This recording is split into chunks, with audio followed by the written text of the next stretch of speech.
सशस्त्र बलों ने ऑपरेशन सिंदूर के अंतर्गत पाकिस्तान में चल रहे आतंकी ठिकानों को, उनकी प्रयोगशालाओं को सटीक रणनीति के साथ उन्हीं की सीमा में और उन्हीं के घस में जाकर निशाना बनाते हुए एक एक आतंकी ठिकाने को नष्ट करने का काम किया। हमारी सेनाओं ने अद्वितीय संयम, रणनीति और पराक्रम का परिचय देते हुए 9 बड़े आतंकी अड्डों को भी नष्ट करने का काम किया, जिसमें 100 से अधिक आतंकवादियों का खात्मा किया गया। इतना ही नहीं, पाकिस्तान की सेना जो इन दिनों आतंकियों की ढाल बनी हुई थी, उसे भी हमारे जवान सैनिकों ने धूल चटा दी। दुश्मन के एयरबेस, ड्रोन, फाइटर जेट सब कुछ हमारी निर्णायक कार्रवाई के सामने चकनाचूर हो गए। भाइयों बहनों, आज पाकिस्तान को भली भांति समझ में आ गया है कि भारत की ओर उठी उसकी हर नजर उसके विनाश का कारण बन सकती है, उसका समूल नाश कर सकती है। इस संघर्ष में जहां एक और भारतीय वायुसेना ने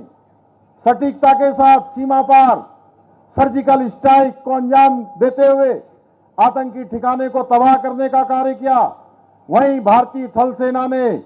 एलओसी पर चट्टान की तरह खड़े होकर डटकर दुश्मन के प्रत्येक दुस्साहस को मुंहतोड़ जवाब देने का काम किया। इसके साथ ही भारतीय नौसेना ने हर समय निगरानी रखते हुए अपनी चौकसी से दुश्मन की हर आक्रामक कोशिश को असफल कर दिया। इसके साथ ही बीएसएफ, सीआरपीएफ, एनएसजी, आईटीबीपी सहित सभी सुरक्षा बलों ने इस अभियान में बहुत समन्वय के साथ, तालमेल के साथ एक अद्भुत उदाहरण प्रस्तुत किया। भाइयों बहनों, वीरभूमि उत्तराखंड के लगभग प्रत्येक परिवार से कोई सेना में है,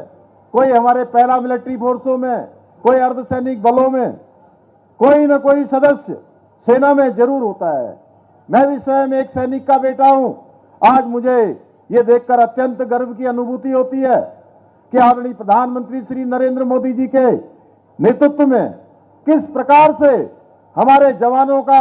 हमारी सेनाओं का, सैनिकों का मनोबल बढ़ाने के साथ साथ सेना को अत्याधुनिक हथियार देने का काम हो या उनकी सुविधाएं देने का काम हो, लगातार 2014 में प्रधानमंत्री के रूप में काम करते हुए श्री नरेंद्र मोदी जी ने सेना को वो सारी सुविधाएं देने का काम किया है जो देश की आजादी के बाद से कोई भी सरकार दे नहीं पाई थी। आज इस अभियान से भारत ने यह सिद्ध कर दिया कि जहां हम एक और रक्षा के क्षेत्र में भी आज आत्मनिर्भर बन रहे हैं, वही भारत में नवीन निर्मित तकनीकी से युक्त स्वदेशी हथियार और मानव संसाधन अन्य किसी भी देश के हथियारों और कई गुना अधिक आज रक्षा के क्षेत्र में कारगर सिद्ध हुए हैं। इस अभियान के दौरान भारत में निर्मित